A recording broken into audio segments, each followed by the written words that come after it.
Women's premier లీగ్లో royal Challengers Bengaluru వరుసగా రెండో విజయం నమోదు చేసింది. యూపీ వారియర్స్పై ఆర్సీబీ 9 వికెట్ల తేడాతో సూపర్ విక్టరీ కొట్టింది.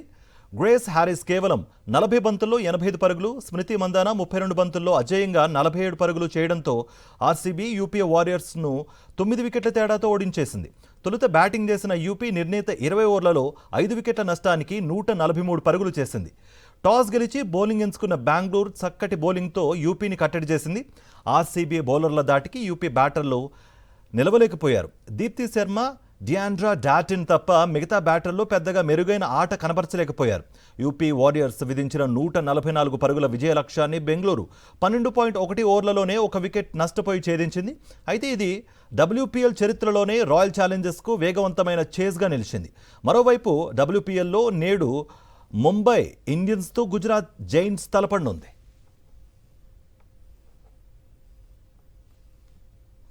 అంతకుముందు టాస్ గెలిచి ఆర్సీబీ బౌలింగ్ ఎంచుకుంది. దీంతో మొదట బ్యాటింగ్ చేసిన వారియర్స్ జట్టు నిర్ణీత 20 ఓవర్లలో 5 వికెట్ల నష్టానికి 143 పరుగులు మాత్రమే చేయగలిగింది.